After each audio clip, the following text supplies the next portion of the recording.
High বন্ধুরা, কেমন আছো তোমরা? আশা করছি সবাই ভালো আছো, সুস্থ আছো। যে যেখান থেকেই দেখছো না কেন আমার এই ভিডিওটা, তোমাদের সকলের জন্য অনেক অনেক ভালোবাসা, অনেক অনেক শুভেচ্ছা। তো দেখো, আমি না এই যে বাজারে গেছিলাম সেদিন, তোমাদেরকে তো বলেছি বাজারে গেছিলাম। এই বেশি করে পেঁয়াজ কিনে নিয়ে এসেছি, আদা রসুন নিয়ে এসেছি। রসুনের যা দাম কি বলবো, আর রসুন তো খাওয়াই যাবে না। তো যাই হোক, দেখো এই যে টমেটোটা এইভাবে রাখতে হয়, কারণ হচ্ছে এত ইঁদুর হয়েছে না ঘরের ভেতরে, মানে কি বলবো, ইঁদুরের জন্য টমেটোই থাকে না। তার জন্য দেখো আমি এই সাজিটা কিনেছি। কি সুন্দর না সাজিটা? আমার কাছে সাজিটা খুব ভালো লাগে, জানো তো বন্ধুরা।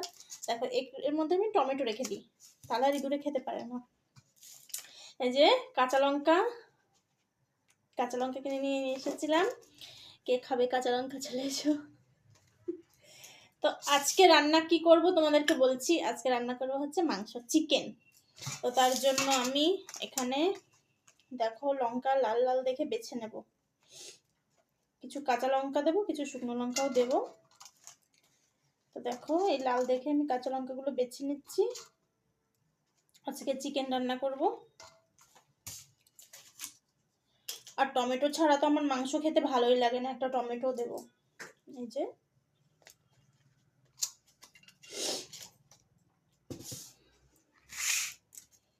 একটা রসুন নিয়ে নিচ্ছি। গরিব মানুষ, একটা রসুনই যথেষ্ট চিকেনের জন্য। আর নিয়ে নিচ্ছি কিছু পেঁয়াজ। এগুলোকে এবার আমি ছুলে নেব। একটু আদাও নিতে হবে, একটু আদা নিয়ে নিলাম। এই যে হয়ে গেছে। আজকে না বলেছি অল্প করে মাংস আনতে, কেন বলো তো?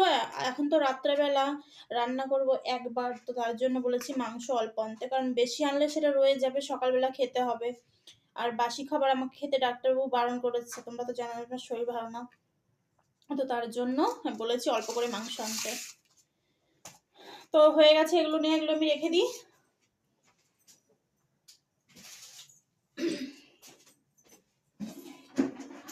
তো দেখো আমি আগের থেকে না মাংসটাকে ধুয়ে এই যে লবণ আর হলুদ মাখিয়ে রেখে দিয়েছিলাম। এবার আমি এগুলোকে ভালো করে পরিষ্কার করে নেব।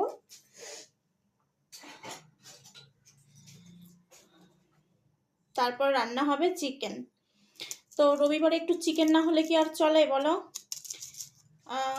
তো তোমাদের কার কার চিকেন খেতে ভালো লাগে আর কার মটন খেতে ভালো লাগে আমাকে কমেন্ট করে জানিয়ে কিন্তু, ঠিক আছে?